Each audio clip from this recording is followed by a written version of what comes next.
père d'Éric Marcin Choupo-Moting. Il est par ailleurs son manager. Bienvenue dans les studios de Balafon. Merci. Je profite de l'occasion pour saluer tous les auditeurs, que ce soit à la télé ou à la radio, et préciser que c'est juste Moting, c'est juste peu abrégé, mais c'est juste Choupo-Moting. Alors, c'est ça, justement, il fallait le préciser, juste Choupo-Moting. Alors, ça fait connaître le père d'un footballeur de renom, de talent, et d'être son manager en même temps. C'est toute une fierté d'être le père et le manager du joueur, et ça fait autant de plaisir quand on se rend compte qu'on ressent que le joueur reconnaît les qualités du manager en son père. Ah bon, alors justement, mais est-ce qu'il n'arrive pas parfois de se perdre entre le manager et le père? Non, chez moi non, je peux dire presque jamais. Je sépare les rôles, je connais les séparer, et avant même qu'il ne devienne professionnel, quand j'ai senti qu'il faut que je fasse ce qu'il y a à faire pour devenir son manager, j'y ai pensé et je sépare les rôles. Chez moi, non. Alors, lorsqu'on est le père d'un footballeur qui peut jouer à Schalke 04, qui peut jouer au Paris Saint-Germain, qui peut jouer quand même à la Champions League, qui peut jouer à Bayern de Munich, alors, si on est le père d'un tel enfant, on ne peut qu'être heureux. Et de plus, quand on est son manager, ça fait une double fierté, non? Peut-être même un quadruple. Chaque fierté, il faut le doubler. Je suis vraiment très fier, très content. Surtout que le travail entre mon joueur qui est mon fils se passe à merveille. Est-ce que le joueur écoute le père? Est-ce qu'il écoute le manager? Qui est-ce qui privilégie le plus, le père ou le manager? Lui aussi, il ne sait pas. Ça doit être bien compliqué, hein? Oui, lui aussi, il ne sait pas. Quand on parle football, on parle football. Quand on parle papa, on parle papa. Quand on discute, quand il est question de contrat, quand je viens de lui parler d'un contrat, on oublie le rôle du père. Et parfois, si ça doit se mélanger, on s'entend à dire que bon, en tant que père, tu vois ça comment. Mais je lui dis, en tant que père, je préfère voir en tant que manager. Mais juste Choupo-Moting, le père d'Éric Marcin Choupo-Moting, a aussi été footballeur. Je ne veux pas dire malheureusement pas, mais je veux dire non, j'ai été basketteur. Basketteur? Oui, pas au niveau, mais j'ai joué au basket au lycée, et j'ai joué avec des petits clubs. Arrivé en Allemagne, la première des choses que j'ai fait, c'était de jouer dans un club de basket parce que je n'avais pas d'argent, et ce petit club pouvait me donner un peu d'argent. Je n'ai pas fait longtemps dans ce club parce que l'argent était très peu.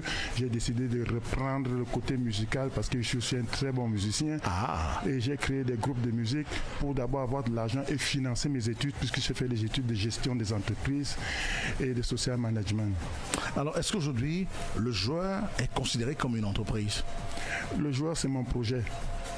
Je ne vais pas me vanter, mais à l'âge de 5 ans, j'ai cru en lui et j'ai dit à tous ceux qui étaient avec moi en Hambourg que s'il n'y a pas la blessure, il sera professionnel. Et le travail que j'ai fait, on appelle ça en allemand Diplomarbeit, pour finir mon truc de gestion d'entreprise, c'était le management des projets. Ça, c'est ma thèse que j'ai faite, management des projets. Et j'applique ce que j'ai fait à l'école sur lui. Donc lui, il est mon projet depuis. Est-ce que c'est le père qui a choisi la carrière du footballeur, du joueur Éric Marcin Choupo-Moting, ou c'est l'enfant qui a montré au père que je sais jongler le ballon et mettre des passes et marquer des buts? Alors, est-ce que c'est le fils qui s'est révélé au père, ou c'est le père qui a destiné le fils au football? D'accord, c'est une bonne question. Ça me permet de vous dire à peu près ce qui sera un peu dans le livre que je compte écrire par rapport à la carrière de mon fils et de mon travail. C'est que c'est clair que ce n'est pas le père qui a choisi sa carrière. Et je vais vous dire pourquoi. Parce que quand j'ai quitté le Cameroun pour l'Allemagne, je faisais la musique, j'ai eu à jouer même avec Manu Dibango étant au lycée. Wow. Et je me battais bien avec la musique, mais mes parents avaient peur que la musique va me faire laisser l'école, malgré que je ne jouais pas. Donc mon père est allé prendre l'argent dans les réunions pour m'éloigner de la musique en m'envoyant en Allemagne. Moi qui étais un musicien doué. Oui. Arrivé en Allemagne, j'ai dit bon, ils veulent que j'étudie, ça va, j'étudie. Et je me suis dit, mon talent, mes parents n'ont pas reconnu ça. Ils pensent que ce n'est que l'école qui est bien. Je vais finir l'école pour le montrer, mais si j'ai un enfant, je regarde son talent et je l'aide, je l'accompagne complètement. Et à l'âge de 4 ans, j'ai déjà vu que Maxime était quelqu'un qui pouvait vraiment bien jouer. Et c'est lui qui a choisi, il a toujours aimé. Je ne pouvais jamais lui forcer de faire quelque chose, bien lui dire, mais il a aimé, il aimait bien, je l'ai accompagné et j'ai dit que c'était important qu'il ait le bac.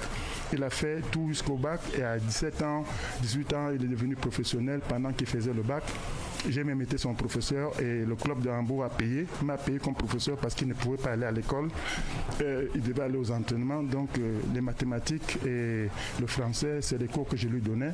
Il y avait un autre professeur privé qui lui donnait d'autres cours et il a eu son bac sans problème. Donc c'est lui qui a choisi. Mais bon, disons que c'était ce qu'il voulait et je l'ai accompagné comme il fallait. Je le fais jusqu'à aujourd'hui. Alors, il a eu une évolution quand même qui fait rêver beaucoup de jeunes. Et ça fait quoi lorsqu'on voit son fils dans une carrière professionnelle jouer dans les mêmes clubs que Kylian Mbappé, Neymar et d'autres quand même? C'est costaud ça, non? Oui, ça, c'est vrai que c'est costaud. Mais pour ça, le manager, c'est que... C'est costaud, mais si je n'étais que le père, ça allait être encore plus costaud. Ça allait m'étonner le plus, mais puisque c'est moi qui cherche aussi ces clubs. Ah bon? Et oui, c'est moi. Je suis le manager. Et je me fais accompagner parfois par certaines personnes. On ne peut pas travailler seul. Donc, et je suis fier, et lui, il est fier de moi. Mais je dis toujours à mon fils, il n'y a pas la magie dans tout ça. C'est lui qui me donne la force d'être un bon manager. Ce n'est pas la magie, c'est lui. S'il n'est pas bon, je peux faire ce que je veux, je ne peux pas lui trouver les bons clubs. Et s'il est bon, il m'aide. Il me donne la force de bien manager ses contrats et d'aller là où il faut. Alors, avoir un joueur qui coûte aujourd'hui des milliards de francs CFA par an et qui survole de grand club en grand club, Paris Saint-Germain, et la mythique équipe du Bayern de Munich, le Bayern quand même est une institution, c'est une culture, c'est une histoire, c'est une trajectoire, c'est un symbole. Avoir un fils qui joue au Bayern de Munich, c'est le rêve de tout Allemand. Même pas seulement de tout Allemand, je crois que de tout bon footballeur. De tout bon footballeur. Personne, il n'y a aucun joueur qui peut dire que bon, l'équipe de Bayern, c'est pas mon niveau, c'est pas.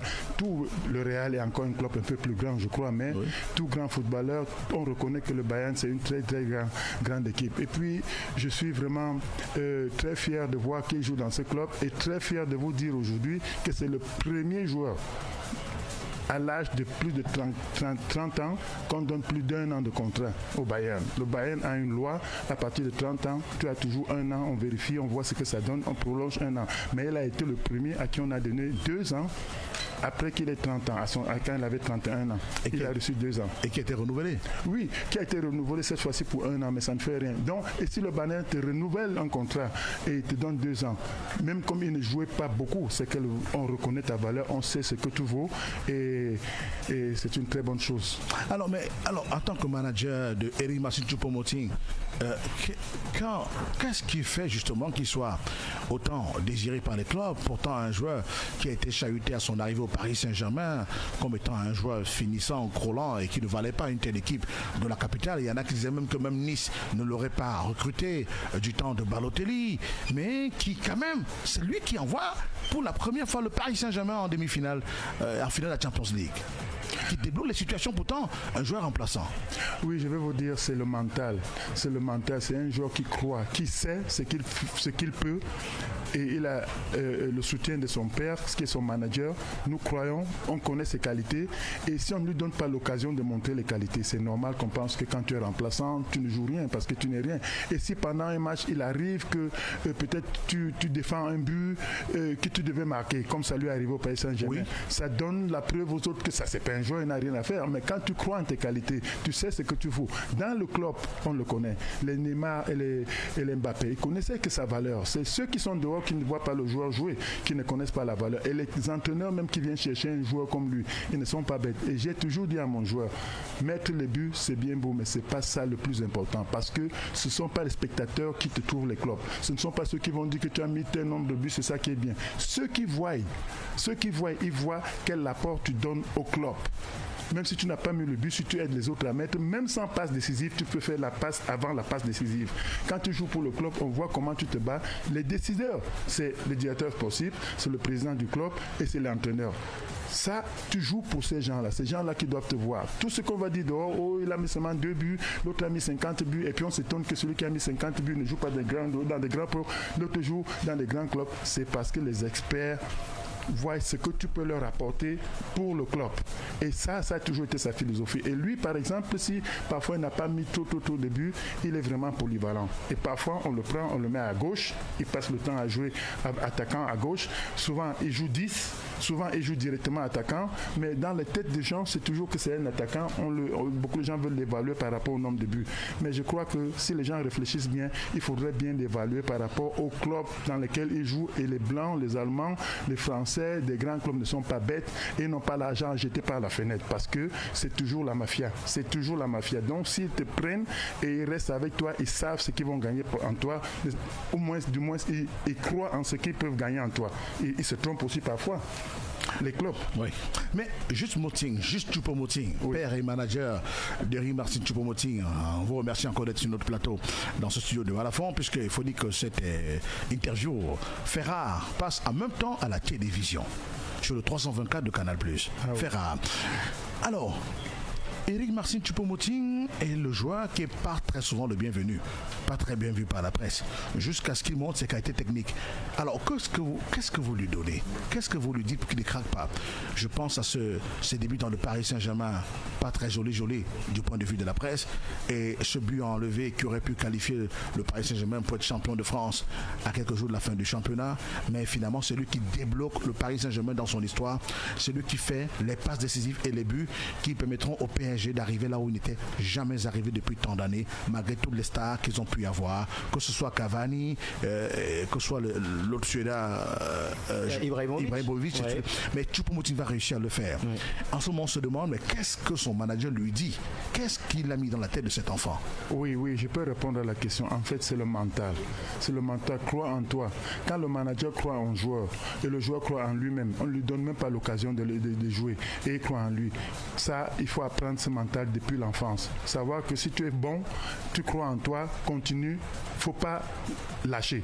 Il ne faut pas lâcher parce que beaucoup de joueurs sont très forts, talentueux. Dès qu'il y a des problèmes, ils lâchent. Et puis c'est fini. Tant que tu te crois en toi, tu auras ta chance. Parce que ce qui s'est passé au Paris Saint-Germain, quand il fallait faire le retour, la saison retour de janvier pour la Champions League, l'année où il a fait en sorte que le Paris Saint-Germain réussisse à jouer la finale, on l'avait enlevé de la liste des joueurs qui peuvent jouer la Champions League. Parce qu'il faut donner le nombre de joueurs, comme par exemple la sélection du Cameroun, on dit 27 joueurs, on donne les 27, les autres ne sont pas là. Lui, on l'avait enlevé, donc il ne devait pas jouer la Champions League.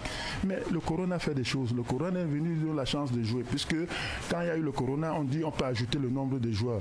Et puis, on a augmenté le délai du temps où il fallait que les gens se décident pour jouer. Cavani, il a refusé de partir puisqu'on n'a pas prolongé son contrat. Et c'est comme ça qu'on l'a repêché de la même façon qu'on appelle Gamaleu là aujourd'hui.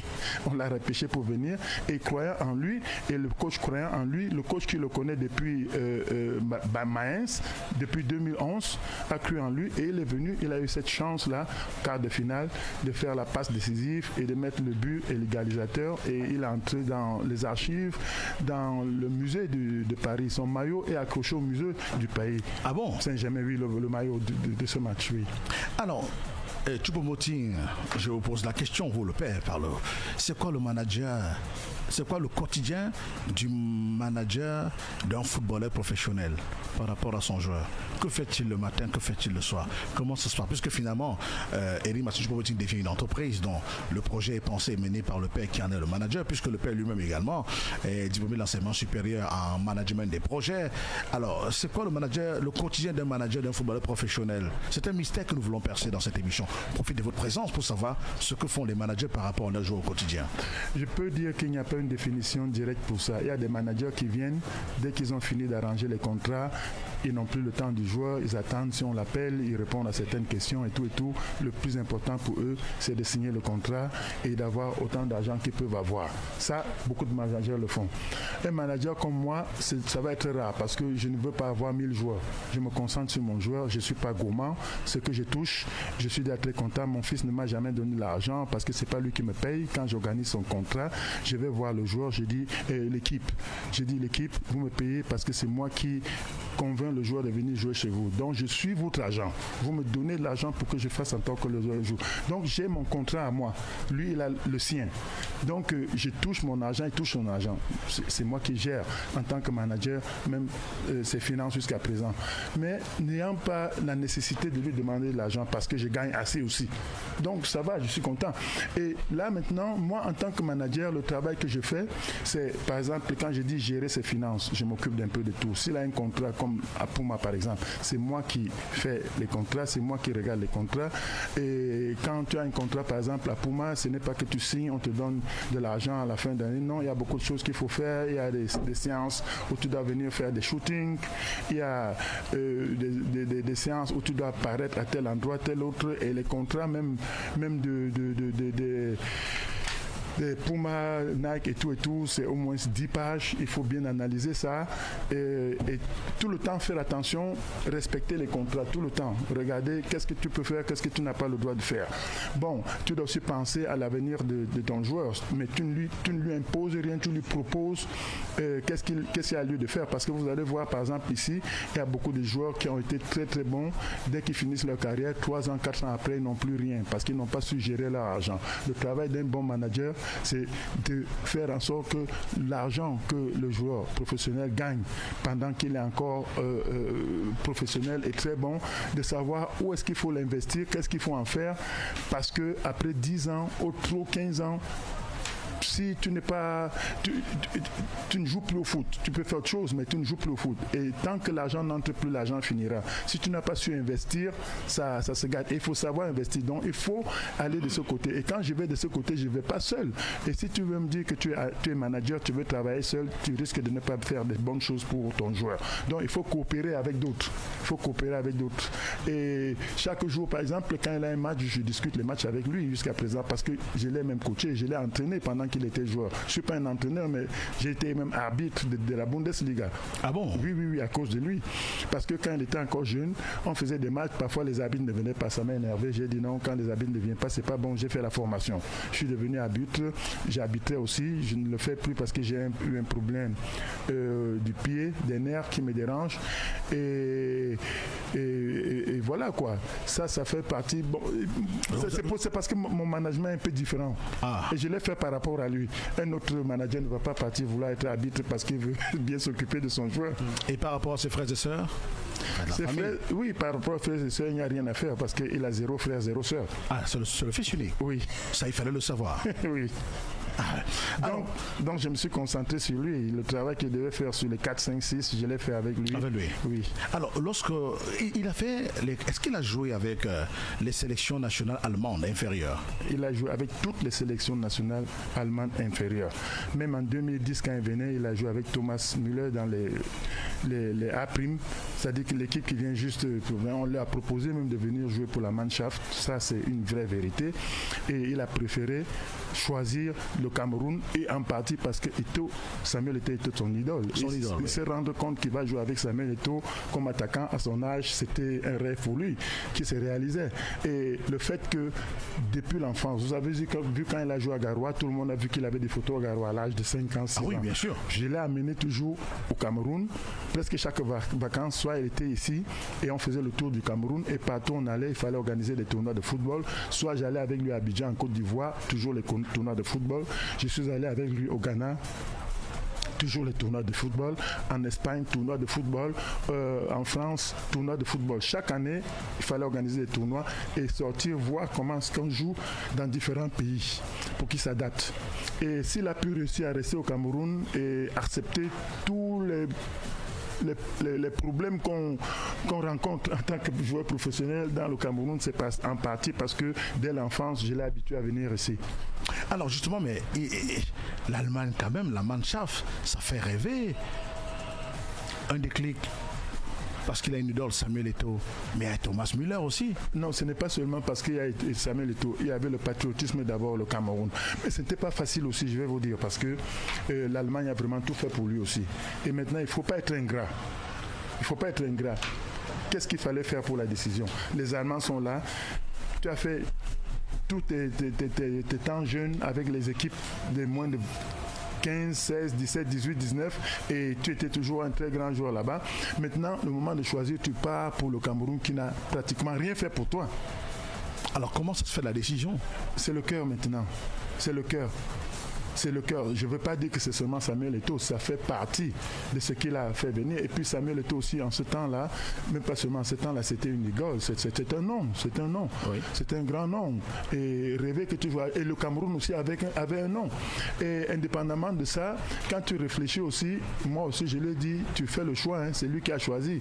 Mais au Cameroun, si tu as des difficultés, c'est plus facile que tu restes plus longtemps qu'à la Mannschaft. À la Mannschaft aussi, il y a un problème.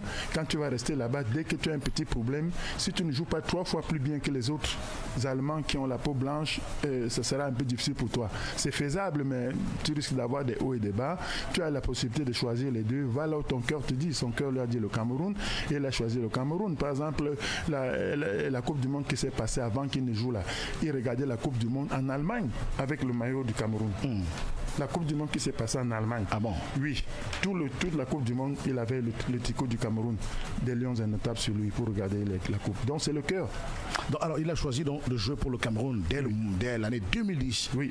Donc ça fait 13 ans, 14 ans déjà. Et je tiens à vous dire que le Cameroun a envoyé 2 commissaires de police et quelqu'un d'autre de je ne sais pas du ministère, je ne sais pas quoi, pour venir faire son passeport en Allemagne, à Hambourg. Et à Nürnberg. Son passeport a été fait sur place en Allemagne. Sur place. On a envoyé des émissaires pour venir faire son passeport. Et il n'a pas hésité pour venir jouer pour le Cameroun. Alors, ça fait donc 113 sélections avec le Cameroun et près de 20 buts qu'il a marqué. Merci de rester avec nous. Juste Choupo-Moting, nous parlerons dans un instant également des binationaux en sélection camerounaise, qui est un des sujets préoccupants. C'est aussi la mode en ce moment. Merci de nous regarder à la télévision et de rester avec nous à la radio, la pub. Alors justement, nous accueillons ce soir, cet après-midi, à la radio et à la télévision et sur les réseaux sociaux. Juste Choupo-Moting, c'est le père et manager d'Éric Martin Choupo-Moting, qui lui a une trajectoire dans le domaine du sport, et on essaie de balayer toutes les questions qui nous intéressent et répondre également à vos différentes préoccupations. Alors maintenant, venons-en à la Coupe d'Afrique des Nations de football. On a parlé il y a un instant du choix du Cameroun, du footballeur Éric Martin Choupo-Moting, qui a un palmarès assez éloquent quand même, parce que plusieurs fois champion de France, champion d'Allemagne, finale de la Champions League, et qui a eu pas mal de prix également, mais en sélection, ça semble être un problème. Alors, commençons par la CAN. Oui. Martin Choupo-Moting, Éric Martin n'est pas sélectionné parmi les 27 de Rigobert Song. Oui. Est-ce que ça vous a surpris? Je peux dire un peu oui. Ça m'a surpris. Donc vous ne vous y attendez pas? Ça a surpris Maxime aussi. Effectivement, je croyais qu'on va me poser la question si je sais pourquoi on ne l'a pas sélectionné. On va bien savoir pourquoi. Oui, je ne sais pas pourquoi. Éric Maxime ne sait pas pourquoi, mais ça ne veut pas dire que je ne vais pas parler. Allez, dites-nous. Alors, je vais vous dire, je ne sais pas pourquoi. Éric Maxime ne sait pas pourquoi, parce qu'on n'a aucune preuve. Mais cependant, nous, on a essayé de suivre tout. Mais il a été présélectionné. Oui. Il a été présélectionné. Avant qu'il ne soit présélectionné, on lui a demandé d'envoyer ce qu'il a envoyé pour les tenues, pour les pointures des chaussures et tout.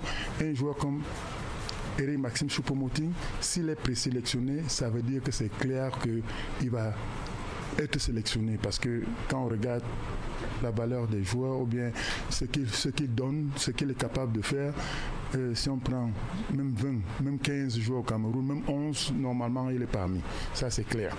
Et on a été étonné de voir qu'il n'est pas sélectionné, mais avant ça, 2 jours avant que la liste de Rigobert Song ne sorte, 2 jours avant que la liste de Rigobert Song ne sorte, on a déjà suivi qu'il risque de ne pas être sélectionné. Il y a eu des bruits qui sont sortis, qu'il risque de ne pas être sélectionné. Et comment vous l'avez appris? Par vos sources en interne ou quoi? Même pas en interne, c'était dans les réseaux sociaux, dans les journaux, c'était écrit partout que des bruits courts que Maxime risque de ne pas être sélectionné parmi les 23. Et puis on a ajouté mais il y a des négociations qui se passent. Et à l'issue des négociations, finalement, on verra s'il sera sélectionné ou pas. Sachant que je ne suis pas convoqué, je ne suis pas informé, sachant que Maxime n'est pas informé. Qui sont ceux qui négociaient? Ça veut dire déjà une chose, ça veut dire qu'il y a des gens qui étaient pour parmi les décideurs et des gens qui étaient contre parmi les décideurs. Ça, c'est clair. Puisque la décision, c'était entre eux. Qui sont ceux qui étaient pour, qui sont ceux qui étaient contre, je ne sais pas. Maintenant, je prends ce que ceux qui se sont prononcés là-dessus ont dit, ceux qui essayent de dire et croient savoir pourquoi Choupo-Moting n'est pas venu. Quand on prend par exemple ce que le sélectionneur Rigobert Song a dit, il dit c'est un très bon joueur. c'est un joueur très important. Mais j'ai fait mon choix, je pars sans lui. Je vais vous dire une chose. Je suis persuadé qu'il sait ce qu'il fait. Il y a des gens qui disent que ça n'a pas de sens. Ça a un sens.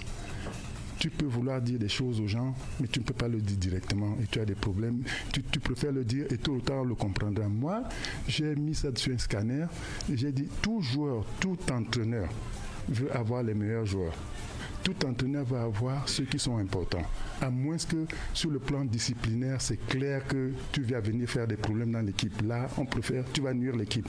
Mais il n'y a rien qui montre que Choupo-Moting Maxime pouvait nuire à l'équipe. Et l'entraîneur le dit. C'est clair et net que l'entraîneur voulait que Choupo vienne. Et il y en a qui ont dit qu'il ne vient pas. Et ceux qui ont dit qu'il ne vient pas ont eu plus de pouvoir et ont décidé qu'il ne vient pas et c'est comme ça qu'il n'est pas venu. Et l'entraîneur s'est dit, bon, je ne veux pas rester comme ça, je vais faire de façon que certaines personnes qui vont réfléchir, ils vont sentir que bon, je ne pouvais pas faire autrement. Vous allez demander à l'entraîneur, il va dire c'est mon choix, mais je vous dis c'est pas son choix. Mais est-ce que Choupo-Moting n'était pas au dernier recrutement des résultats de Cameroun? Ça pouvait renseigner l'entraîneur sur son non-engagement en sélection nationale. Je vais arriver. Le match contre la Russie, il n'a pas joué. Je vais arriver, je suis préparé pour ça. Je vous ai dit, il y a des gens qui disent que Choupo-Moting choisit ses matchs. Alors, est-ce que ce n'est pas vrai? Ce n'est pas vrai, je vais le dire. Je vais vous dire pourquoi. Si c'est vrai, c'est normal. Celui qui choisit les matchs qui ne vient pas jouer pour le Cameroun et tout, le jour ça lui plaît, il dit oui, le jour ça lui plaît pas, il dit non. C'est pas bon pour le club. Donc si on ne le prend pas, c'est normal. Mais même si c'est ça, il faut le communiquer. Si par exemple Choupo-Moting choisissait les matchs, ou bien on croyait qu'il choisit, et c'est pour ça qu'on l'écarte, il faut le communiquer même au public et même à lui-même Choupo-Moting. Nous n'avons pas été communiqués. L'entraîneur n'a dit nulle part qu'il choisit les matchs, mais il a laissé entendre. Et c'est ce que j'essaie toujours de critiquer à la FECAFOOT parce que après la Coupe du Monde, quand on a parlé du problème André Onana, on m'a demandé, j'ai dit c'est la FECAFOOT qui fait en sorte que les rumeurs, que chacun puisse penser ce qu'il veut. Parce que si on dit on chasse un joueur, le joueur ne doit pas être à la tanière. Pourquoi? Pour indiscipline. Vous ne donnez pas le nom de l'indiscipline. Qu'est-ce qui a été indiscipliné? Vous donnez la possibilité aux gens de penser ce qu'ils veulent. Et la même chose quand on dit un joueur est fort, il est important, mais vous ne dites pas qu'est-ce qui fait en sorte qu'il ne vient pas alors jouer. Vous donnez l'occasion aux gens d'interpréter. Et ceux qui ont interprété que oui, parce qu'ils choisissent les matchs, ils ont ce droit-là, mais il y a des choses qu'ils ne connaissent pas. Je vais vous dire, les 5 derniers matchs des Lions indomptables, les 5 derniers matchs, 1, 2, 3, 4, 5. C'est 2 défaites, 1 victoire et 2 matchs nuls. Oui, ça fait 6. 2 défaites, 1 victoire, 2 matchs nuls. Ah, ça fait 5. Ouais. Oui, bon voilà. 1, 2, 3, 4, 5. Bon, le premier, c'était le 12-9 à Garoua, contre le Burundi. On a gagné, Choupo-Moting était là. Oui. Le deuxième match, c'était contre la Russie. Choupo-Moting n'était pas là. Le troisième match, c'était contre le Sénégal. Choupo-Moting n'était pas là. Oui. Le quatrième match contre la Mauritanie, Choupo-Moting n'était pas là. Le cinquième contre la Libye, Choupo-Moting n'était pas là. Ça laisse croire que oui, on va dans la continuité puisqu'il ne vient pas. Cherchons à savoir pourquoi il ne vient pas. Après le match contre le Burundi, il y a eu la Russie. Maxime a joué, Choupo-Moting, il a joué contre Cologne le 21. Il a joué contre Cologne le 21 novembre. Non, ça c'est autre chose. Maxime a joué le match d'avant, le match de la Russie. Oui, avant regroupement. Oui, avant regroupement, il a joué ce match. Il a été invité, il devait venir. Il a joué peut-être 3 jusqu'à 4 minutes. Il a eu un problème au genou et ils ont signalé ça à l'infirmerie des Lions. À l'infirmerie des Lions. Et le médecin de l'équipe nationale, de l'équipe du Bayern, a bien précisé qu'il a besoin d'une injection qui va durer 4 jours. Après les 4 jours, il a l'habitude d'avoir ça, il est apte à jouer tout. Ce qui voulait dire qu'on a bien signifié clair et net que pour la Russie, il ne peut pas à cause de l'injection. Et après la Russie, il peut jouer contre le Sénégal. Ça a été dit. Choupo a précisé à Rigobert Song, s'il vous plaît, communiquez ça comme cela est. Parce qu'il ne faut pas après qu'on dise que j'ai choisi, je ne viens pas au match, tout ça. Je suis une blessure, c'est les médecins qui parlent entre eux. Le médecin dit il ne peut pas faire un premier match, il peut faire le deuxième. L'entraîneur lui a dit non, il n'y a pas de problème, c'est mieux que tu te reposes, ne viens pas jouer contre le Sénégal. Voilà une information que personne ne sait. Que c'est le Cameroun qui lui a dit de ne pas venir jouer contre le Sénégal. On compte ça comme un match qu'il a boycotté. Et je vais vous dire, il y a des gens qui disent oui, il a dit qu'il ne peut pas. Quelques jours après, on l'a vu s'entraîner. C'est vrai, c'est entraîné. Mais l'entraîneur avait dit 4 jours. Et l'ironie du sort fait que le match qu'il a joué après contre Cologne, il a joué tout le match où il a fait une passe décisive et c'est Harry Kane qui a mis le but. Après le match, il a eu la même chose. On lui a encore donné 4 jours. Il n'a pas joué contre Copenhague. Le match d'Europe contre Copenhague, il n'a pas joué alors qu'il avait joué l'autre match. Il est sorti en jubilant, mais il a eu la même chose. Il n'était pas sur la feuille de match. Quelques jours après, il était en train de jouer. Ça, l'ironie du sort a fait en sorte que celui qui disait que c'est un mensonge, c'est un truc diplomatique. Il ne va pas mentir aussi pour ne pas jouer un match de Champions League au Bayern. Bon, voilà. Quand ça s'est passé, on ne l'a pas fait jouer contre le match du Sénégal. Maintenant, les 2 autres matchs arrivent. C'était... Oui, les 2 autres matchs arrivent, l'île Maurice et la Libye. Oui. On ne l'appelle pas. Il est prêt à jouer. On ne l'appelle pas. On ne communique pas. On ne dit pas qu'il choisit les matchs. On ne dit rien. On ne l'appelle pas. C'est pas de sa faute s'il n'est pas venu. Donc c'est pas lui qui a boycotté les matchs. C'est pas lui qui a boycotté les matchs. C'est pas lui qui a boycotté. Si vous ne voulez pas, dites la vérité aux gens.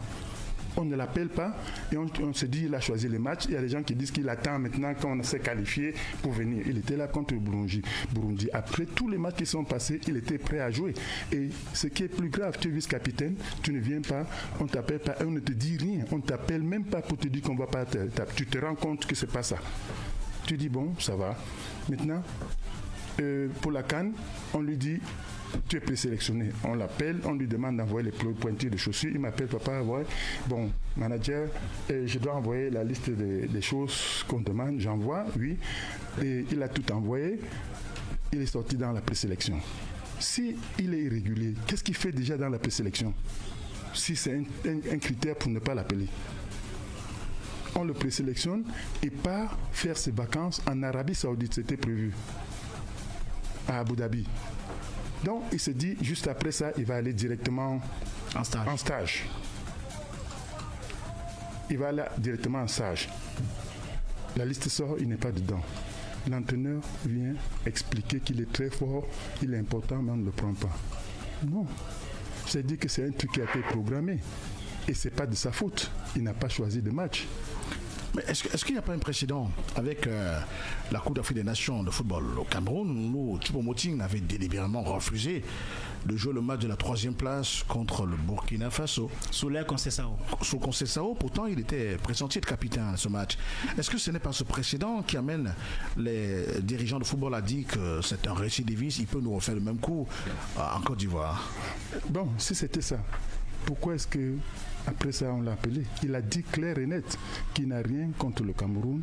Il aime son pays. Il va toujours tout faire pour son pays. Mais avec Conceição, la façon dont on l'a souillé, on lui a manqué de respect. Cet entraîneur, il ne joue plus avec l'entraîneur. C'est ce qu'il a dit. Et on a vu Samuel Eto'o avec lui le même jour lui parler. Et Samuel Eto'o, c'est lui qui a fait partir Conceição. Mais bon, si vous voulez lui faire la même chose, peut-être c'est parce que vous apprêtez à la canne de l'empeler aussi, de ne pas le faire jouer, de le souiller de la même façon. Et vous ne voulez pas qu'il refasse la même chose. Bon, peut-être c'est possible que ce soit ça. Moi, je ne sais pas. Mais est-ce qu'un club, il a ce comportement où il choisit les matchs? Est-ce qu'un club... Est-ce qu'il a choisi un match au Cameroun? Est-ce qu'il a le droit de dire aux entraîneurs, puisque au Bayern, il n'est pas titulaire, mais il accepte de jouer au Bayern? Pourquoi au Cameroun, il doit boycotter un match de 3e place parce qu'on l'a mis au banc durant toute la compétition? Non, c'est pas parce qu'on l'a mis au banc. Qu'est-ce qui s'est passé? Je vais vous dire. Ça, c'était une souillure. Tu ne peux pas venir pour aider ton pays. Tout le monde sait que tu es fort, tout le monde sait que tu es bon. On joue, tu viens pour gagner la CAN. Tu viens pour donner ton apport pour qu'on gagne la CAN. Pour donner ton plus par rapport aux autres qui donnent leur plus. On fait 90 minutes, 120 minutes. Au match éliminatoire, toi qui es fort, tout le monde connaît que tu es fort. Tout le monde connaît qu'en 15 minutes, tu as délivré le PSG. On ne te fait pas jouer. On l'avait envoyé à l'échauffement. On l'envoie à l'échauffement, il se chauffe 120 minutes, on ne fait pas jouer. On te dit de jouer. Et il a expliqué que son mental, il ne veut pas faire du mal au Cameroun. Il peut entrer au terrain, il va très mal jouer parce qu'il est mentalement, il n'est pas bon par rapport à ce qu'on lui a fait. Donc pour aider le Cameroun, il préfère que les autres continuent à jouer pour qu'on gagne ce match. Parce qu'il risque Et quand il entre, s'il joue mal, on va dire qu'il aurait dû ne pas jouer. Quand il ne joue pas, on dit qu'il a boycotté le match. Il a bien expliqué pourquoi. Et il a dit que non seulement il ne joue pas ce match, mais il ne jouera plus avec cet entraîneur. Donc, je ne vois pas pourquoi aujourd'hui... On avait voulu rattraper le coup en lui donnant le brassard. Lors de la petite finale, il avait refusé de... Donc je ne vois pas pourquoi maintenant on risque de dire qu'il risque de le faire. Mais puisqu'au PSG également, ça veut, il n'était pas le titulaire, il n'était pas un joueur incontesté, il y avait quand même des joueurs beaucoup plus acquéris, Mbappé et les autres quand même, Cavani et les autres, mais au PSG quand même, il acceptait de jouer tous les bouts de match qu'on lui donnait. Oui, mais même au Cameroun, il a joué des bouts de match, il n'a pas refusé, mais on ne l'a jamais humilié.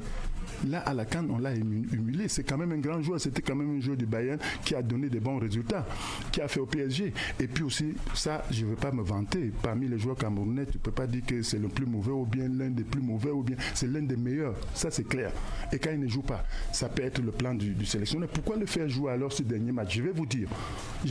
Moi, j'ai été à l'initiative du plan pour qu'il ne joue pas ce match, moi en tant que son manager. Moi, j'ai dit, quand je regarde ce qui se passe, j'ai dû expliquer. On va te laisser jouer, sachant que moralement tu n'es pas bon. Quand tu ne vas pas bien jouer, on va te faire sortir. On va faire entrer ceux qui ont déjà joué bien. Et quand ils vont bien jouer, on va dire, vous voyez bien pourquoi on ne le faisait pas jouer avant. Donc si tu ne te sens pas bien, tu ne joues pas ce match. Et j'ai eu la preuve que c'était ça. La preuve est que quand on nous a battus, on menait 3-0, on a fait entrer les Aboubakar et ils ont remonté la situation, ils ont gagné. Imaginez-vous s'ils jouaient et qu'on nous mettait les 3 buts, on l'enlevait et les Aboubakar venaient mettre le but. Ça allait être clair que le concession avait eu raison du début à la fin de ne pas le faire jouer. Un entraîneur, un manager doit penser à tout ça. Mais on sait également que Aboubakar et Tchoupo jouent très bien. Oui. On a essayé de me le reprocher. Samuel a essayé de me le reprocher au mondial, que pourquoi j'ai dit que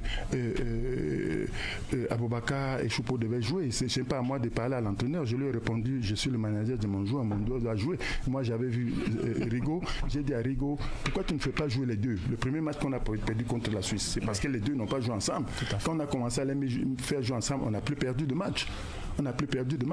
Bon, moi je ne sais pas ce qui se passe, mais il y a un problème. Je ne sais vraiment pas pourquoi. Lui n'a aucun problème avec personne. On n'a jamais entendu qu'il est indiscipliné quelque part. Il n'y a pas de raison qu'on ne le fasse pas venir. Ça, c'est l'une des raisons que j'ai dit. Ceux qui ont dit qu'il choisit les matchs. Il y a encore d'autres raisons. Il y a des raisons. Des gens qui disent que son père il vient dans les plateaux de télévision dire des choses contre l'Africa Foot. Même aujourd'hui, on va dire que j'ai dit des trucs contre l'Africa Foot. Oui, si quelque chose n'est pas bien, je vais le dire. Je n'ai pas peur. Alors, je dis la vérité. Mais justement, est-ce que finalement, le cas Martin Choupo-Moting ne doit pas rappeler celui de Joël Matip, qui lui, carrément, a refusé la sélection? Est-ce qu'après ce qui vient de se passer, cette Coupe d'Afrique des Nations, qui peut-être était la dernière de Maxime, est-ce que nous avons espoir qu'il pourra un jour rejoindre encore la tanière? Je veux d'abord vous parler de celui de Joël Matip. Joël Matip, c'est l'ami de Maxime Choupo-Moting. Ils ont joué à chaque 0-4 ensemble. Même quand il était en sélection, ils étaient toujours dans la même chambre. Jean Matip, le père de Joël Matip, c'est mon ami intime. On est ensemble. Et je vous donne la raison principale pourquoi Matip n'est plus revenu jouer pour les Lions. Et ça, c'est un cas qui est similaire à quelque chose qui se passe actuellement avec notre jeune joueur Megueux. Joël Matip a subi ce qu'il a subi, c'était difficile, mais il réussissait à dire bon d'accord, je viens. Quand en 2017, ils ont décidé de ne pas venir parce qu'ils n'étaient pas, ils ne trouvaient pas que ce que l'entraîneur faisait était bien, ils ont dit qu'il ne vient pas. On a essayé de les sanctionner avec la loi de la FIFA qui dit que quand vous ne venez pas, on vous bloque dans vos clubs. Vous ne pouvez plus jouer. Vous ne pouvez plus jouer. Le Cameroun a fait ça avec Tombi Areko. Ils ont fait ça. Donc Maxime Choupo-Moting, Zamborguita, eux tous ne devaient pas jouer dans le club. Jusqu'à ce que le Cameroun sorte de la compétition. Qu'est-ce qui s'est passé? En Angleterre, la compétition commence un peu plus tôt. Joël Matip, on l'a bloqué pour 2 matchs. La concurrence est rude. Joël Matip s'est dit, si les gens là veulent déjà casser ma carrière, parce que si je ne joue pas ici, ils ne vont même pas m'appeler. Et maintenant, ils font en sorte que je ne joue pas pour un truc que j'ai juste dit que je ne suis pas content, je ne viens pas. Si c'est ça, vraiment, je ne viens plus jamais jouer pour le Cameroun. Si c'est ma carrière qu'on veut casser, mieux je n'ai plus rien fait avec le Cameroun. Vous savez comment la situation s'est débloquée? Non. Schalke 04 devait jouer un peu après juste au moment où chaque Zoka devait jouer et Choupo-Moting devait être aussi sanctionné, ne devait pas jouer, j'ai vu une faille. J'ai vu une faille dans comment est-ce qu'on a invité le joueur, comment c'est moi qui suis parti représenter Schalke à la FIFA pour contredire. Et j'ai montré la faille.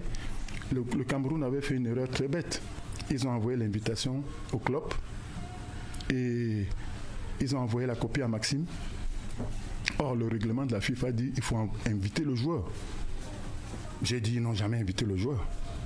Ils ont informé le club, mais ils ne l'ont pas invité. Oui, mais son nom, j'ai dit, vous ne l'avez pas invité. Il n'y a pas une invitation. Monsieur Choupo-Moting, vous êtes invité. C'est ça qui a débloqué. Mais il faut d'abord être très fort, penser, réfléchir et voir la faille. Puisque quand il y a une invitation. Donc, c'est ça qui a débloqué. Et comme on a regardé pour tout le monde, c'était comme ça. On a débloqué aussi tout. C'est là où les Matip ont joué. Mais pourquoi Choupo-Moting n'est pas venu en 2017?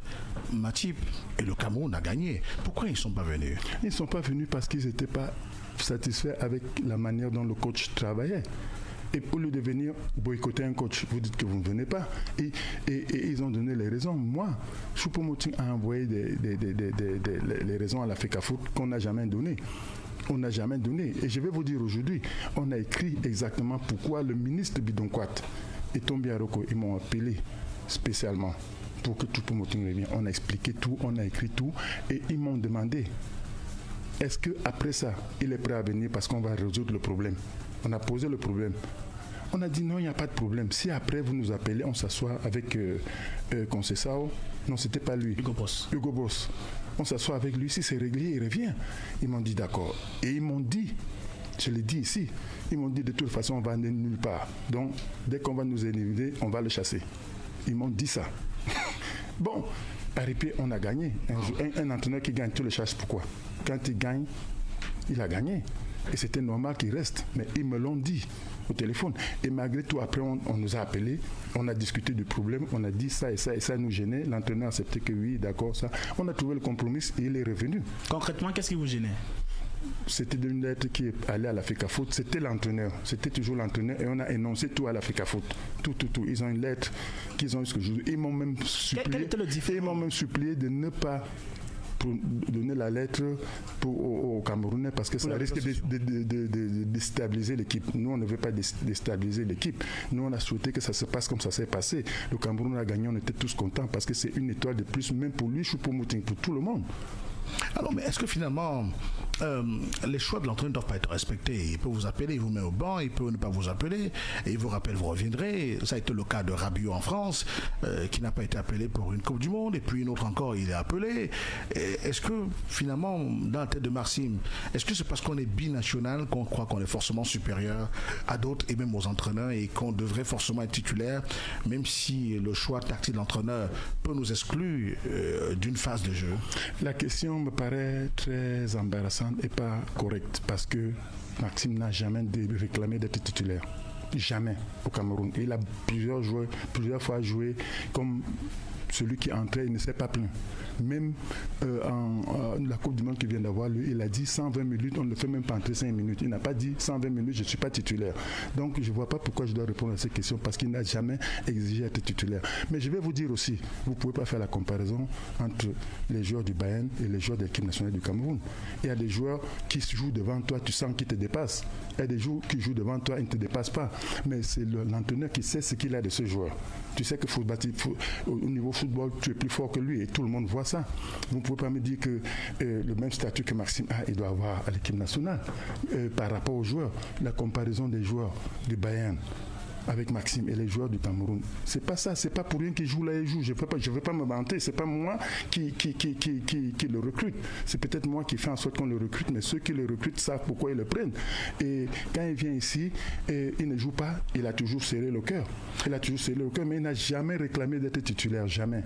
Alors, et le cas Régis Mougué, est-ce que finalement, lui qui a été appelé parmi les 27, mais qui a décliné l'invitation, autour de lui, on dit beaucoup de choses. Est-ce qu'il y a un lien? Je ne sais pas qu'il y a un lien, mais il y a un rapport. Moi, par exemple, je crois que je vais décevoir beaucoup de gens. Je vais dire que Mougué Régis, il a 100% raison. Moi, ma façon de voir, je vais m'expliquer. Je vais m'expliquer parce que Je sais qu'il y a beaucoup de gens qui vont me critiquer là-dessus, c'est leur droit, mais on dit souvent quand on appelle, tu dois venir. C'est le pays qui appelle. Il n'y a pas à discuter. Tu viens. Même si c'est pour rester au banc, même si c'est pour ceci, cela. On prend l'exemple des soldats. Mais je vais vous dire, le soldat, quand il est soldat, il signe que c'est ça qu'il vient faire. Il signe qu'on va le payer s'il n'y a pas guerre. Pendant la guerre, on le paye. Après la guerre, on le paye. En équipe nationale, on t'appelle, on te donne une récompense. Ce n'est même pas un salaire par rapport au salaire que tu as. On te donne une récompense et après ça, on ne t'appelle plus si tu n'es pas performant. Le militaire, on ne l'appelle pas par rapport à sa performance. Quand il y a un truc, et il a signé qu'il doit le faire. Bon, maintenant, s'il y a une situation comme celle de Régis, où il se rend compte qu'il a une opportunité de jouer pour sa carrière, de faire un pas en avant, reculer pour mieux sauter, revenir bien jouer au Cameroun, et que l'opportunité se pose. Il faut bien qu'il se pose la question, parce que j'ai vu des gens dire qu'il a été mal conseillé. Il y a des gens qui le disent. Moi, je ne trouve pas qu'il a été mal conseillé. Parce que s'il ne joue plus, s'il refuse par exemple de venir jouer à l'équipe nationale, se disant que non, c'est ma chance d'essayer. Parce que les gens disent que quand les titulaires vont revenir, il va reprendre sa place. C'est vrai, mais il a l'occasion de montrer quelque chose et il joue. Il n'a pas dit qu'il ne joue plus pour l'équipe nationale. Et je suis contre qu'on essaye de dire qu'il n'est pas patriote. Parce que dire que tu ne peux pas venir maintenant parce que ta situation peut s'améliorer dans le club, ça veut dire que ça ne veut pas dire que tu n'es pas patriote, puisque après, si on te laisse et après tu deviens fort, tu reviendras plus fort en équipe nationale. Beaucoup de cas se sont passés comme ça. Même Onana, en 2017, il n'est pas venu. C'est lui qui a choisi de ne pas venir. Et grâce à ça, il a été titulaire à Amsterdam. Et maintenant, étant à Ajax, et étant maintenant plus fort, il est revenu encore plus fort en équipe nationale. Donc, il faut qu'on arrête de vouloir toujours critiquer Régis. Il y a des gens qui ont dit, oui, bon, on peut comprendre, mais comment est-ce que dans la présélection, tu sautes de joie et subitement, tu refuses. Pourquoi? Non, ça peut arriver, tu peux sauter de joie et après tu réfléchis, tu te rends compte que le risque est très grave, je me suis trompé. C'est possible, c'est humain. Ça ne veut pas dire qu'il ne s'est pas trompé, hein, mais tu peux te rendre compte que tu t'es trompé et rien ne montre qu'il n'aime pas le Cameroun. Peut-être il aime le Cameroun même plus, parce que si, par exemple, il vient jouer pour le Cameroun, je suis presque sûr et persuadé que je ne sais pas s'il aurait joué même quelques minutes. On ne l'a jamais vu jouer ici. Donc c'est difficile que tu arrives dites-moi. C'est le cas Jean-Pierre Samer? Je ne sais pas, attends que je continue. Et il vient et peut-être il ne joue rien. Le club dit, tu avais eu l'occasion de venir, toi tu sais que tu ne vas pas jouer, tu choisis le Cameroun pour la partie, tu reviens ici, bon vraiment on ne compte plus sur toi. À partir du moment où il ne joue pas en club, les chances qu'il joue encore en équipe nationale sont zéro. Maintenant, s'il refuse comme il a fait là maintenant, il revient en club, il brille. Sans qu'il revient au Cameroun, 100%. S'il joue le 1/10 de ce que Mbappé joue, le Cameroun va aller le chercher, malgré qu'il ait refusé ça. Mais l'inverse ne va pas se passer. Donc, s'il vous plaît, essayez de comprendre que si le joueur a fait ça, peut-être c'est même pour le Cameroun. C'est d'abord, s'il n'est pas dans le club, il ne peut pas jouer. Donc, il doit d'abord essayer de prendre le club. Tant que tu n'as pas insulté le club, le pays, et tu as pensé à ta carrière, pour ce moment-là, ce n'est pas pour définitif. Ça va. Moi, ça, c'est mon point de vue. Hein. Et dans un instant, on évoquera donc les binationaux en sélection nationale et votre pronostic pour la CAN et aussi l'avenir de Éric Marcin Choupo-Moting ne reviendra-t-il plus en sélection juste après la pub. Édition spéciale.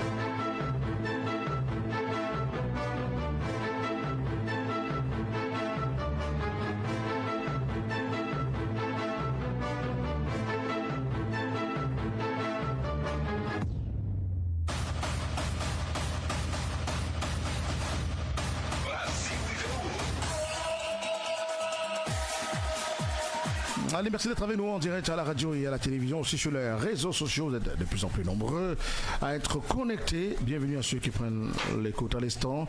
Merci d'être avec nous pour cette édition spéciale. Nous accueillons juste Choupo-Moting, le père et manager du joueur Éric Marcin Choupo-Moting, l'international camerounais. Alors, doit-on donc s'en tenir là à vos déclarations pour comprendre la non-convocation de ce buteur potentiel Éric Marcin Choupo-Moting en sélection nationale pour cette CAN en Côte d'Ivoire? Comme je vous ai dit, moi je ne sais pas, mais j'interprète ce que les gens donnent comme raison pour dire que le sélectionneur Rigobert Song doit avoir raison. J'ai donné le premier cas où on dit qu'il choisit les matchs. J'ai essayé de dire pourquoi je vous dis qu'il ne choisit pas les matchs et que ce n'est pas lui qui a décidé de ne pas venir pour cette continuité. Il y a un autre cas où on dit que c'est parce qu'il y a eu un problème de chèque à UBA et que c'est son père, son manager qui a déclenché l'affaire et que la FECAFOOT veut se venger.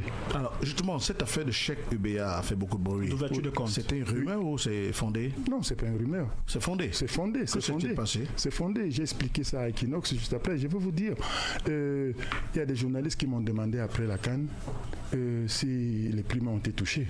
J'ai répondu que je n'ai pas vu les primes de mon enfant et de mon joueur. Après la CAN ou la Coupe du Monde? La Coupe du Monde, Après excusez-moi, la Coupe du Monde.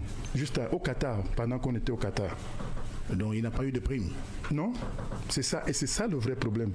C'est ça le problème. J'ai dit je n'ai pas vu les primes. Et ça a été interprété que j'ai dit qu'on n'a pas payé les primes parce que Samuel Eto'o m'a appelé, essayé de me menacer. C'est mon fils, hein, Samuel. Il ne m'a jamais appelé autrement que papa. C'est mon fils. Ça veut dire que Maxime, c'est son petit frère.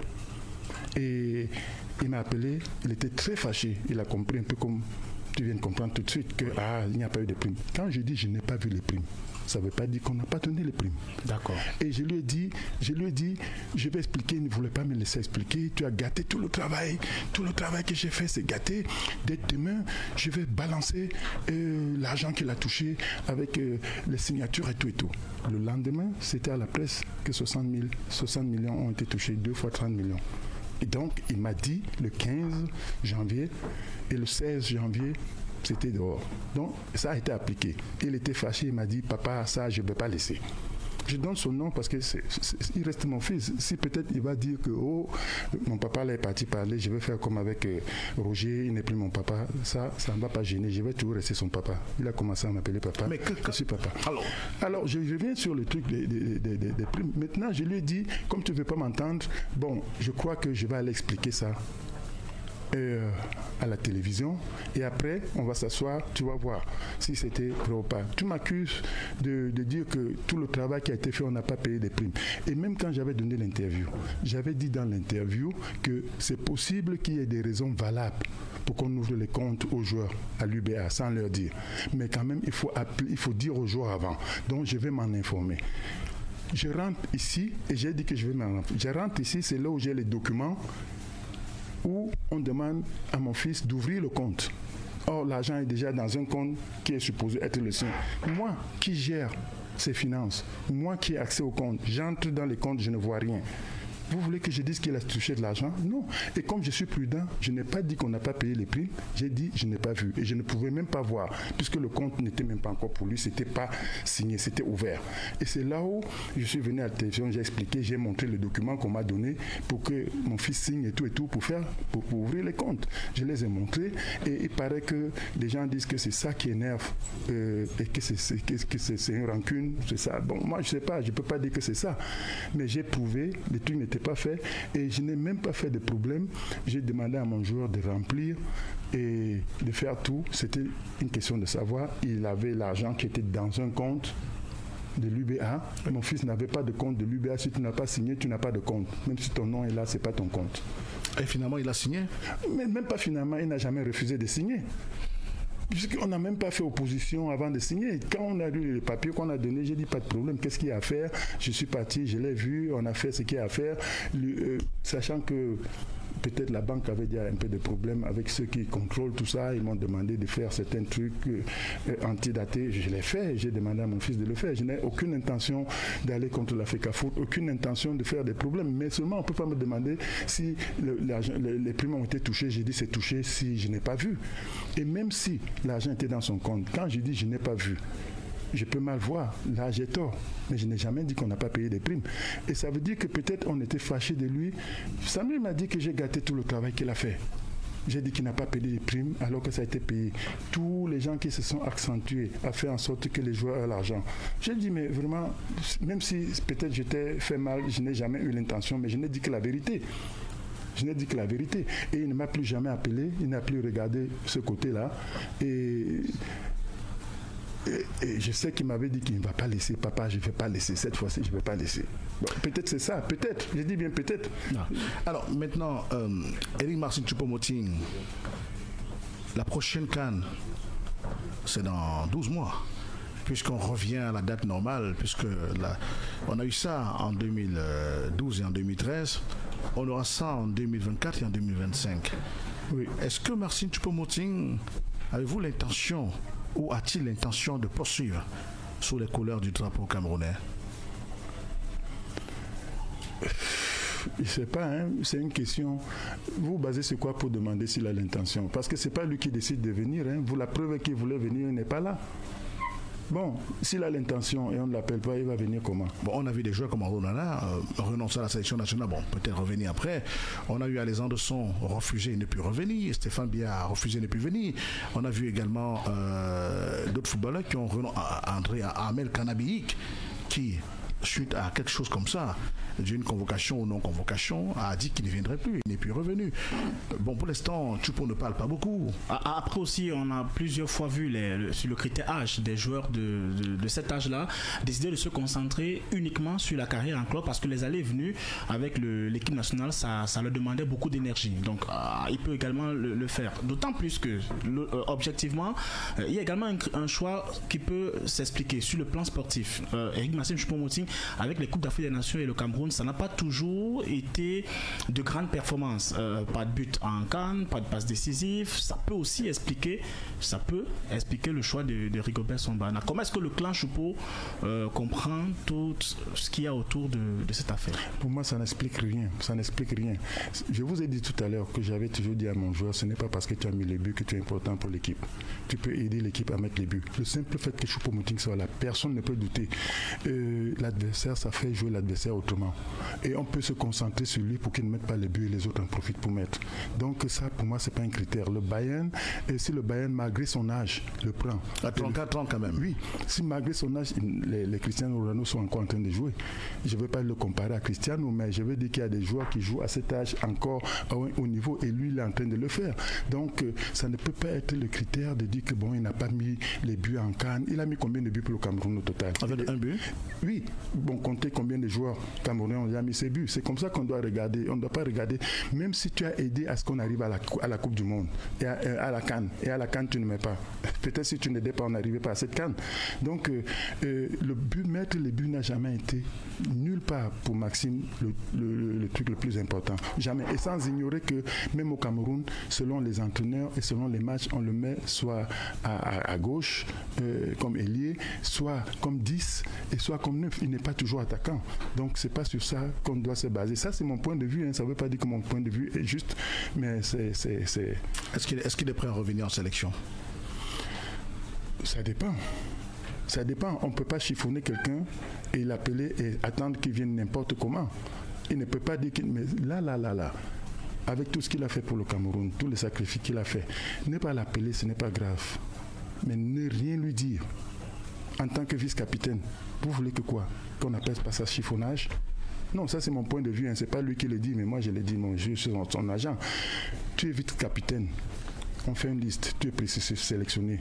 Et on ne t'appelle pas, et on ne te dit rien. Et tu regardes seulement à la télé, tu vois que c'est ça. Si peut-être on voit qu'il est un peu âgé, on le prépare. On dit avec tout ce que tu as fait, on voit que vraiment on veut du sang neuf. Est-ce que tu peux... Bon, on ne va pas trop t'appeler. Vous discutez et dans son point de vue, même si après vous restez là, vous lui avez dit. Mais vous ne lui dites rien. Ça veut dire pour moi que vous voulez le faire partir. Ça... Alors maintenant, évoquons la question des binationaux en sélection nationale. Ça a toujours été un peu une question, une chimère. Quelle est votre appréhension de ce pan d'entretien? Vous qui les connaissez bien, ces binationaux, qui choisissent le Cameroun au détriment des pays qui les ont formés et qui les ont statifiés sur le plan du football. Vous savez, vous allez voir qu'il y a beaucoup de binationaux qui refusent de venir dans un premier temps jouer pour le Cameroun et plus tard, ils supplient même pour venir quand ça n'a pas marché pour jouer ailleurs. Mais il y a beaucoup de raisons là-dessus parce que les joueurs qui jouent en Europe, ils sont habitués à un professionnalisme. Quand tu arrives dans l'équipe nationale, il faut oublier. Même Samuel lui-même, quand il était capitaine, quand il jouait ici, il se plaignait tout le temps que les choses ne marchent pas comme ça doit se passer.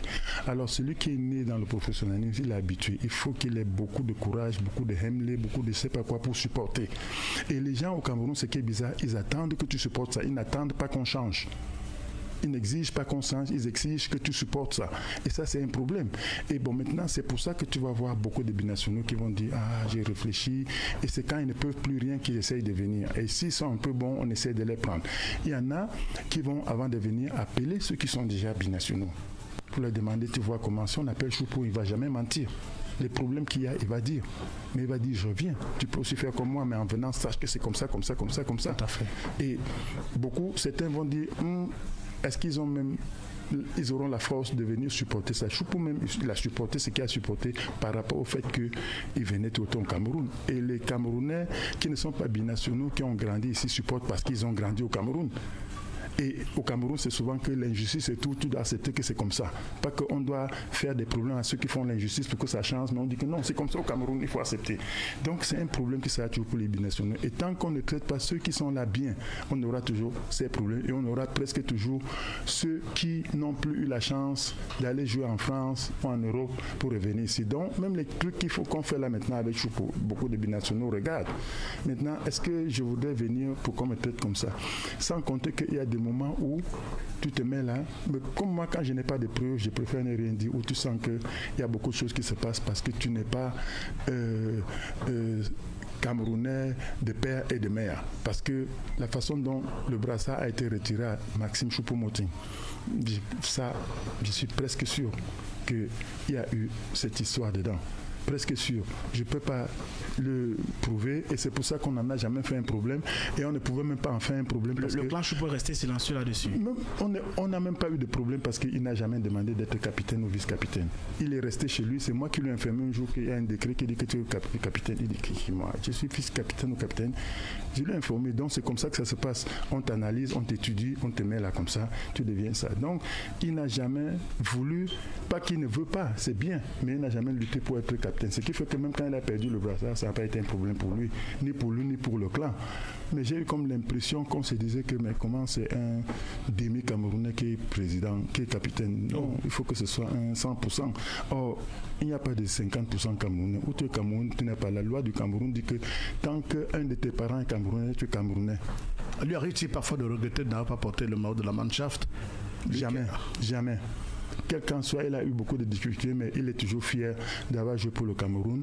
Et même pas d'avoir, parce que ça veut dire que c'est fini. Il n'a jamais dit que c'est fini. Il n'a jamais dit, même en 2017, il n'a jamais dit qu'il ne joue plus pour le Cameroun. S'il a des problèmes, il dit j'ai tel problème. Si on résout le problème, j'ai pas de problème de revenir aider mon pays. Et quand il vient, c'est pour se mélanger aux autres, pour donner ce qu'on peut donner. Et tout le monde sait que s'il est là, c'est un plus pour l'équipe. C'est pas que c'est lui qui décide. C'est pas que si maintenant, comme il n'est pas là, on va pas gagner la CAN. Non, c'est pas lui qui va faire gagner la CAN, mais son apport est très important. Alors, juste une question. Depuis que Eric Massim est en équipe nationale, on a régulièrement vu son manager prendre les devants, parler à la presse, mais lui, rarement, il s'est prêté au jeu de questions-réponses sur une interview, comme c'est le cas là sur les médias camerounais. Est-ce qu'il y a un problème avec les médias camerounais, avec Eric Massim Choupo-Moting, qui a toujours d'ailleurs été sympa lors des Coupes d'Afrique des Nations où on le rencontrait ou lors des Coupes du Monde? Je peux en témoigner. Je vais répondre à cette question. 1, c'est sympa son travail. 2, on ne l'a pas pris. Il n'a pas ce temps-là. Il ne vient pas au Cameroun en vacances comme moi. Si j'étais en train de travailler, de faire autre chose, je pouvais. Mais c'est mon job aussi de venir le faire. Et quand je viens, je ne viens pas en tant que joueur. Et je vais vous dire, ce qui se passe en interne, même les problèmes d'Onana, je me prononce souvent là-dessus, mais c'est mon point de vue. Je ne lui demande jamais qu'est-ce qui s'est passé en interne. Je ne veux même pas savoir parce que je peux utiliser. Je ne lui demande jamais. Je fais mon analyse à moi. Sauf ce qui le concerne dans le groupe, je lui demande. Mais ce qui concerne les autres, pourquoi il ne joue plus, tout ça, je ne demande même pas. Donc, si moi je suis là, c'est mon travail de venir, surtout si on a dit ce qui ne marche pas, ce qui n'est pas vrai. Chaque fois que je suis venu sur le plateau, c'était pour démentir les mensonges de la FECAFOOT, je le dis bien.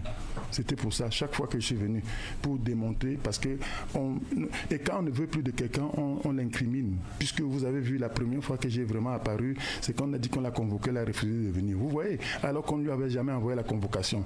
Et c'est comme ça. Et quand on ne te laisse même pas parler, on ne donne même pas les raisons, on laisse les gens soupçonner. Il n'y a même pas moyen de faire un droit de réponse. Et ça reste dans les têtes des gens. C'est comme maintenant, il y a beaucoup de gens qui savent qu'ils choisissent ces matchs, Non, ça ne marche pas. Et c'est pas vrai. Sur l'affaire des matchs, il y avait cette interview d'Aurélien Chedjou. Oui, j'ai suivi. Voilà, justement, qui se plaignait un tout petit peu. Il disait, nous également à notre époque, lorsque nous arrivions en équipe nationale, parfois on convoquait Eric Massim Choupo-Moting, il ne venait pas le week-end après, pour utiliser cette expression. On le voyait jouer en championnat avec le Bayern. Ça nous faisait un tout petit peu chier, mais lorsqu'il était là, c'était un coéquipier modèle.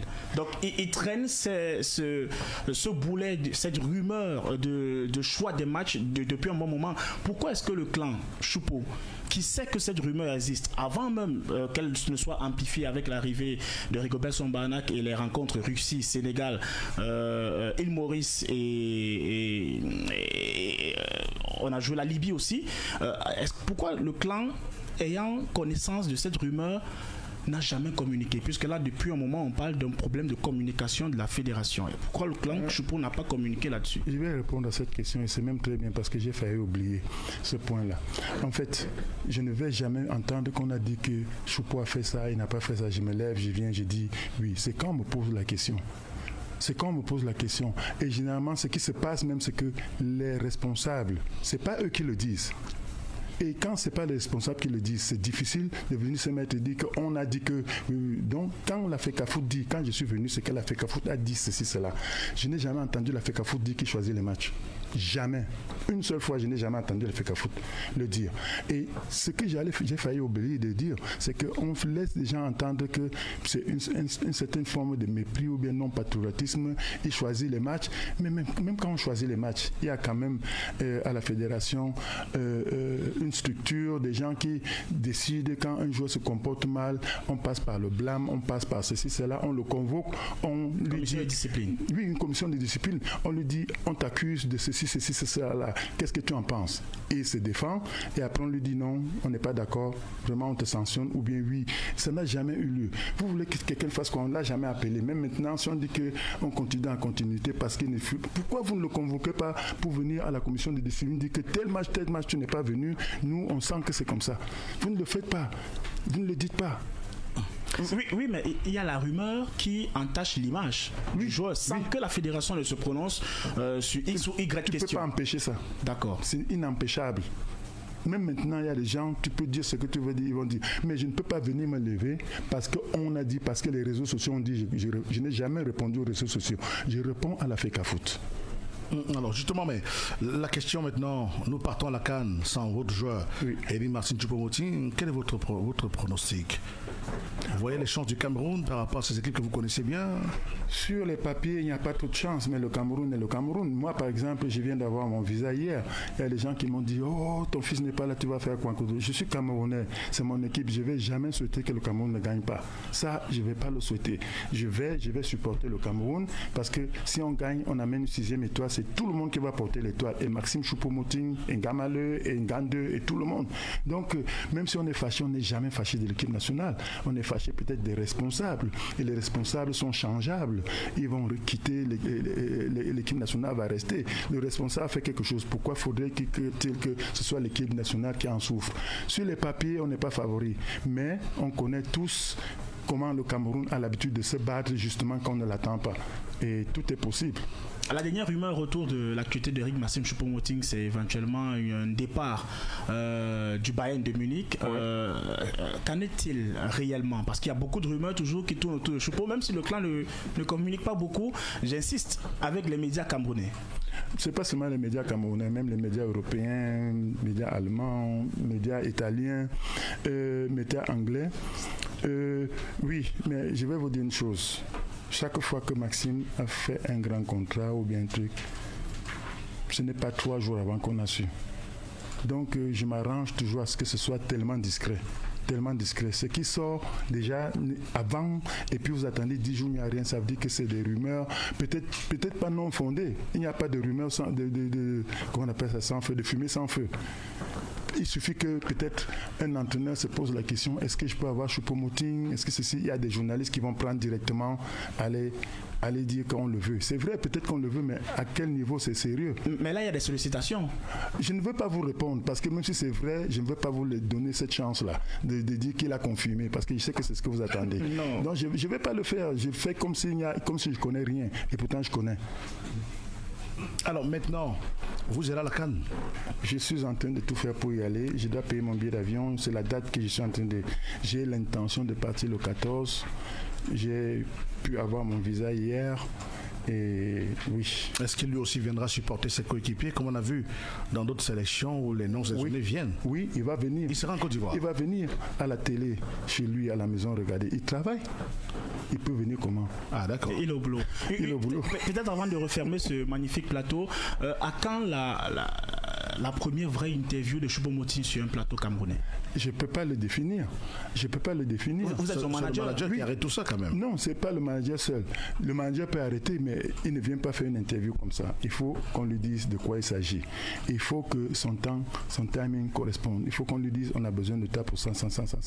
Et comme le Cameroun aussi ne peut pas payer les joueurs pour les interviews. En Europe, quand on l'appelle, il a un salaire, il a quelque chose, on paye son billet, première classe, tu viens, on te donne encore ceci. Le Cameroun ne peut pas, ils n'ont pas assez de moyens. Vous nous sous-estimez alors? Non, je ne vous sous-estime pas parce qu'invitez-le. C'est Balafon, monsieur. Invitez-le. Oui, c'est ce que je connais. Peut-être je suis mal informé. Ah oui. Balafon peut, hein? Oui, bon, c'est bien. Tout comme on peut également, on peut se déplacer, lui faire l'interview sur place là-bas. J'ai dit, il suffit seulement qu'on dise c'est ça qu'on veut faire et qu'il s'agit de ça, on cale les trucs et c'est possible. Et pour les trucs d'interview, moi par exemple, je ne fais plus d'interviews qui ne soient pas en direct. Il y a Kenos qui m'a appelé, envoie une vidéo j'ai dit je ne fais ça pas. Vous nous l'avez dit au Qatar. Je ne le fais pas parce que je connais les journalistes. Alors qu'est-ce qui se passe? Pourquoi vous ne voulez pas faire des interviews en différé? Je vais vous dire, des interviews en différé, il y en a qui prennent, ils ont des informations graves, ils vont voir la partie qui est accusée, ils disent vous voyez ce qui va sortir, alors tu as combien d'argent? Sinon, je balance ça demain. Les gens regardent et il a prouvé ceci, cela. On donne de l'argent et puis ils ne le font plus. Et il y en a d'autres, c'est pas pour l'argent, mais c'est pour vendre les journaux. Tu fais une interview, on te fait dire tout. Maintenant, ils choisissent. On peut enlever un mot dans ta phrase, un seul mot, et ça change tout. Et puis ça fait que les gens lisent les journaux. Et puis tu as beaucoup de gens qui ont lu et maintenant dehors on t'accuse alors que c'est un mot qui a fait ça. Donc j'ai assez d'expérience pour ça, je fais plus et je lui dis c'est le cas en direct. Ici au Cameroun ou bien en Europe? En Europe même, c'est les mêmes choses, les journalistes sont pareils. Nous c'est différent quand même. Non, ils sont pareils, je vous dis, il y a d'autres. Bon maintenant c'est mon expérience. Oui. Et pour être sûr de moi, je préfère ne pas faire en différé. Je le fais comme on le fait là. Personne ne peut couper ma phrase, enlever un mot maintenant. C'est après. Vous pouvez après, en diffusant, enlever, mais ceux qui ont écouté en direct, ils ont ça. Je confirme ces propos parce que au Qatar, lorsqu'on avait rencontré monsieur Juste Moting avec son épouse, justement, ils avaient imposé que ce soit en direct sur Balafon, qu'on fasse interview, qu'on n'enregistre pas. Alors, il faut préciser également que Juste Choupo-Moting, nous on a partagé le même logement au Qatar. Il était prévu que nous ayons cet entretien. C'était prévu de longue date. Et donc, en cours de circonstances, la CAN est là. Il y en a qui pensent que pourquoi vous faites l'interview maintenant? Pourquoi on n'a pas attendu la fin de la CAN pour le faire? En fait, il y a aussi des informations qu'on doit connaître au moment venu. Moi, par exemple, je fais attention quand je viens ici, parce que je sais qu'il y a des gens qui vont dire que c'est pour déstabiliser l'équipe nationale. Or, c'est pas vrai. Tant que tu dis la vérité, il y a des moments, si tu ne le fais pas maintenant, on va dire pourquoi tu n'as pas fait au moment là. Pourquoi tu as attendu longtemps pour venir. Donc, c'est mieux que quand il y a quelque chose à faire, que tu le fasses. Et puis, je vais vous dire tout à l'heure par rapport aux interviews que je fais en direct. Je peux faire l'exception de ne pas faire en direct et d'enregistrer, mais à condition qu'on signe un contrat avant d'envoyer la version finale. 100%, je donne mon accord. Si vous changez parce qu'il n'y a pas assez de place, il n'y a pas assez de temps, il n'y a pas de problème. Mais la version finale, je dois dire oui pour que ça se passe. C'est ce que la règle exige d'ailleurs. Quand vous accordez une interview à une entreprise de presse, vous devez valider la version qui va être à l'antenne si elle n'est pas en direct. J'ajoute quelque chose. La plupart des journalistes disent oui, mais le directeur a dit qu'il n'y a pas de place, on n'avait plus de temps. Au début, ils te font dire tout. Et ils choisissent certaines choses et chaque fois, mais je connais presque tout ça. Allez, maintenant, vous nous faites confiance? Je vous fais confiance. Sinon, je ne venais même pas. La prochaine fois qu'on va demander une l'interview de Choupo en différé, ici, ne doutez pas de nous. Puisqu'on va faire le contraire, est-ce que c'est intéressant? Allez, merci Juste Choupo-Moting d'avoir accepté de répondre à nos questions. L'interview était prévue de longue date, depuis la Coupe du Monde au Qatar. Vous deviez nous accorder cette interview. Vous l'avez accepté volontiers. Nous vous remercions, même si cela arrive dans un contexte de compétition africaine avec le Cameroun qui va jouer la Coupe d'Afrique des Nations de football et qui arrive ce jour d'ailleurs à Yamoussoukro. Merci Boris Benteke pour cette tranche d'antenne. Oui, merci à vous. Pour la fin. C'était magnifique. Merci beaucoup. Il y a un internaute qui demande désormais quelles sont vos relations avec Samuel Eto'o, le président de la Fédération. génération. Samuel Eto'o, c'est toujours mon fils. Hein? C'est toujours mon fils. Et quand tu as un fils, tu peux avoir des différends avec lui. Moi, je suis étonné qu'il est étonné. Oui, je suis étonné parce que un président, un entraîneur ne peut pas prendre une décision pareille sans que le président soit d'accord. Et s'il est d'accord, qu'il vienne le dire. Et s'il est d'accord qu'un Choupo-Moting ne soit pas appelé maintenant, c'est son petit frère. Bon, il faut laisser l'affaire des frères quand il s'agit du rendement. Mais puisqu'il m'appelle toujours papa, et puisque vous avez vu qu'il a même refusé que Maxime sorte d'un match en direct, il a pris le risque qu'on l'insulte parce que Maxime était bon. C'est pour dire que la relation est normalement bonne.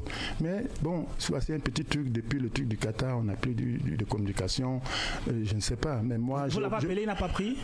Ça n'a pas marché, ça n'a pas donné. D'accord. Ça n'a pas donné. Mais je ne veux pas dire qu'on m'a bloqué. Il a appelé, ça n'a pas donné. Donc oui, je dis ce que je connais. Ce que je ne connais pas, je ne le dis pas.